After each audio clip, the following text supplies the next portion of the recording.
Imagine a cool, damp evening in a major metropolitan city like London. You are gliding silently through the city lights in a new electric vehicle. There is no engine roar, just a subtle, futuristic hum under the floor. It feels progressive. It feels like you're doing the right thing for the planet. But then, the heavy question of adulthood hits you. Where does this electricity actually come from? Is a coal power plant still burning bright somewhere just to charge your battery? Is the electric car truly a green savior? Or is it simply a massive, expensive green illusion? We are breaking down the truth behind the shiny facade.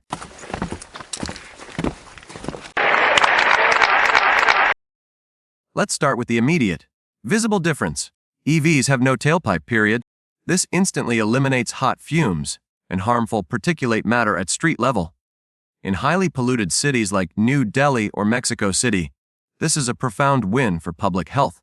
Every non-smoking vehicle returns a bit of fresh air to children and pedestrians.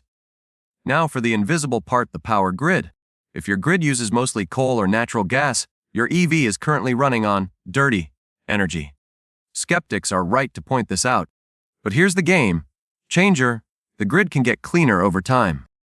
Your gasoline car is locked into burning fuel forever. Your EV automatically becomes greener as the grid adopts more solar and wind power.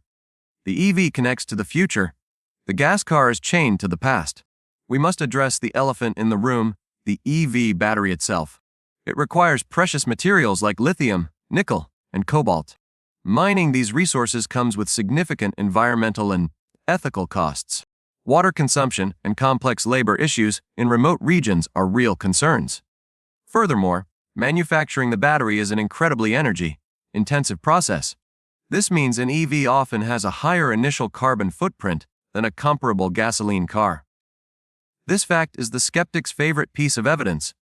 However, we must consider efficiency. A gasoline engine wastes about 75% of its energy as heat and noise. An electric motor converts most of its battery power into motion. Plus, regenerative braking recaptures energy that would otherwise be wasted. Due to this efficiency, the carbon break-even point is always reached, proving the electric advantage.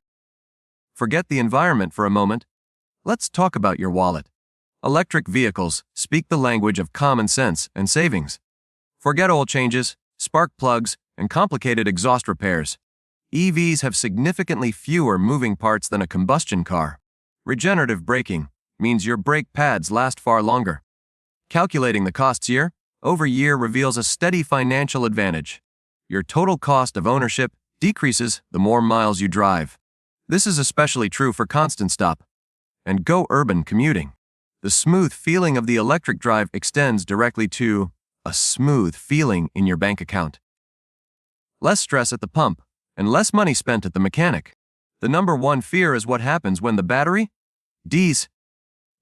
don't suddenly fail. They gradually lose capacity. When a car battery drops to about 70-80% capacity, it's done with its automotive life. But it's perfect for a second life as a stationary energy storage unit. Think storing rooftop solar power for a home or stabilizing the grid for fast chargers. This prolongs the valuable life of the materials.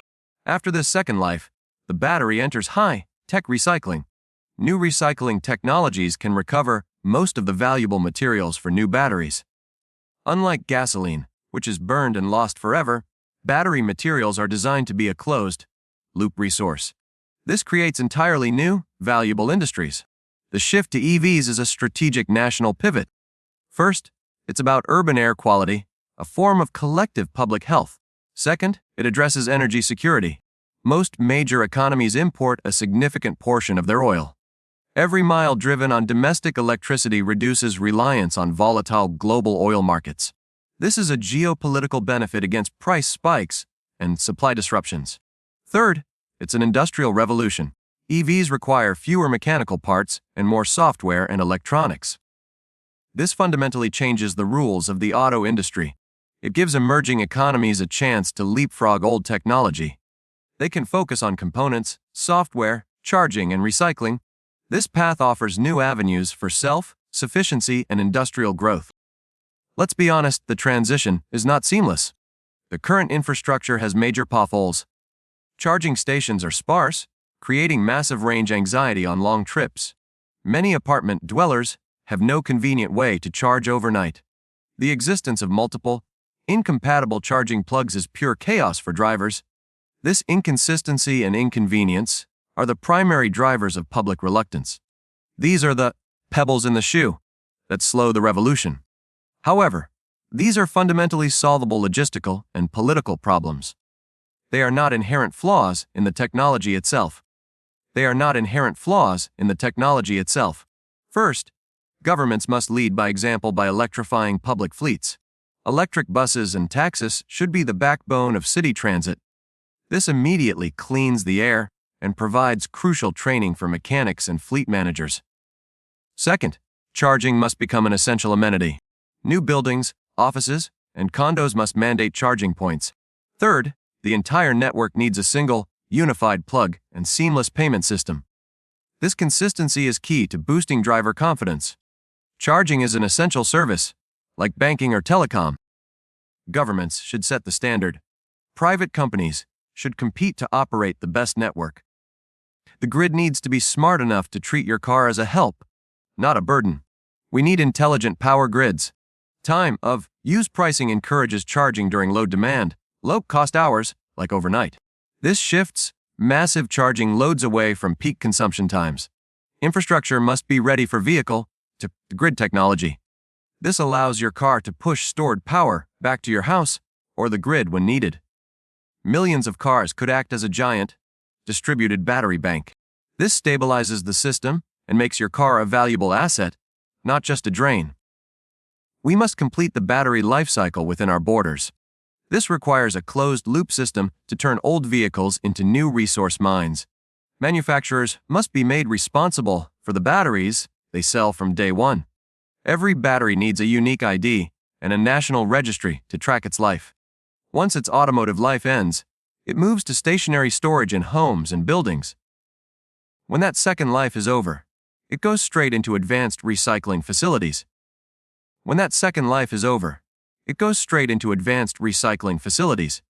For cities, electric scooters and mopeds are crucial.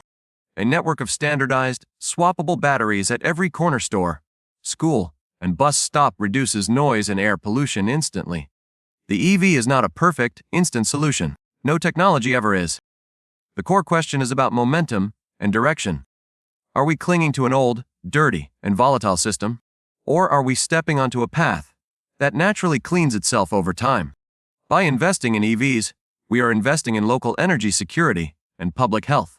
We are creating new high-value jobs in technology and recycling. We are choosing cleaner air for the next generation of city dwellers. The gas car is a product of yesterday. The electric car is the vehicle tethered to the future.